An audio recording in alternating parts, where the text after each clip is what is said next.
무조건 업소 출입하는 거 자제하셔야 돼요. 지출 줄이셔야 돼요. 그리고 일찍 들어와서 맞벌이하는 아내, 아이도 좀 봐주고 좀 거들어주고, 예. 필요하면 장모님도 애 봐줬는데, 그죠? 상처받으신 분한테 사과하고, 아내는 무조건 막 이혼 들먹거리고 막 분란을 키우지를 말고, 내가 혹시 맞벌이 한다고 내가 좀 소홀한 부분은 없나? 내가 또 조금 그런 원인 제공한 거, 나한테는 무슨 원인이 없나 한번 좀 보시고요.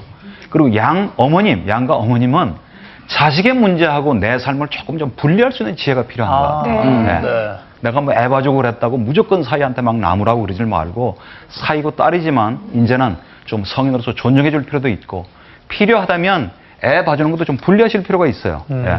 그리고 자기 삶을 가지는 것도 중요하고. 네. 시어머니 입장에서는 무조건 변명하거나 내 아들 두둔하지 말고 그 일로 상처받았을 사돈이나 예를 들면 며느리한테라도 필요하면 사과하시고, 그리고 자기 아들 따끔하게 꾸짖어서, 그게 정말 중요한 거죠. 네. 예. 참 그 깨질 위기에 있는 가정에 대해서 저희가 뭐 이혼을 하라는 말씀을 드리는 게 아니라 이렇게 해결책을 듣고자 그럼요. 이렇게 방송을 네. 해드리는 겁니다. 계속해서 그 외도의 사례를 한번 살펴볼 텐데요. 네. 세 번째 사례는요. 심증과 물증 사이. 네, 어떤 마음일까요? 나왔어요? 씻어야겠다.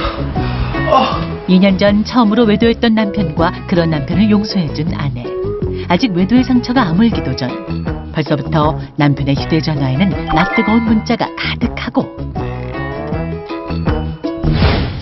두 번 다시 용서할 수 없다는 마음에 블랙박스 영상부터 도청과 실시간 위치 추적까지. 남편을 처벌하기 위한 불륜 증거를 직접 수집하기 시작하는데,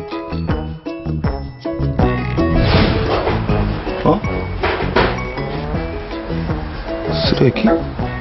폴더 이름이 뭐 이래?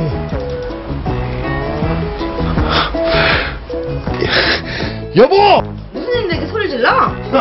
날 이렇게 감시했다 이거지?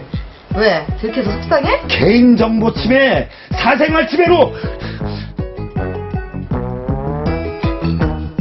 남편의 외도를 포착하고 불륜 증거를 수집한 아내. 하지만 오히려 남편에게 사생활 침해로 고소당할 위기에 처했는데 어떻게 해야 할까요?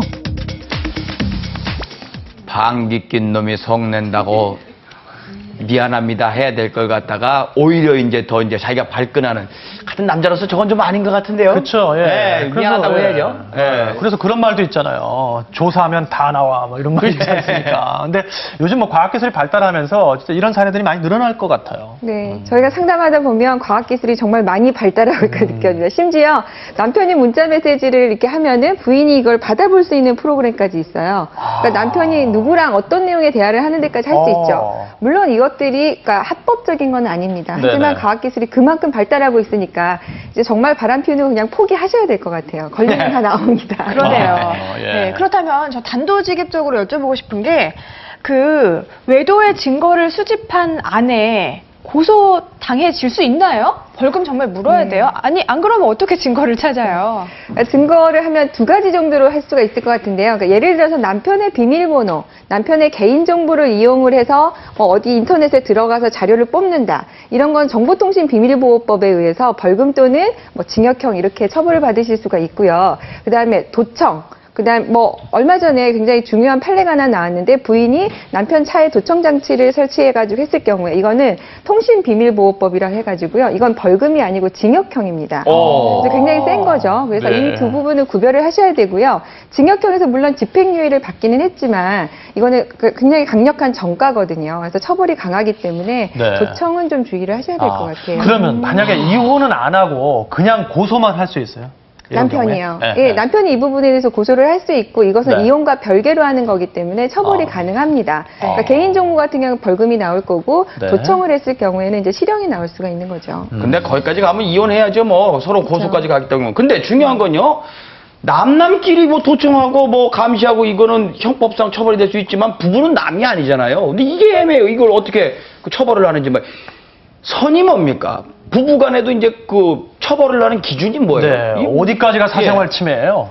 그러니까 예를 들어서 왜 우리 사이 되게 좋을 때는 뭐 서로 비밀번호 알려주고, 그다음 인증카드, 뭐 예금 같은 거 다 카드 주고받고 하잖아요. 그렇죠, 예. 그걸 사용하는 것은 이제 합법적인 거죠. 그런데 어느 날 갑자기 남편이 비밀번호를 바꾸고 그걸 주지 않고 락을 걸어놨다. 이러면 이때 이거를 여는 거는 불법이 되는 겁니다.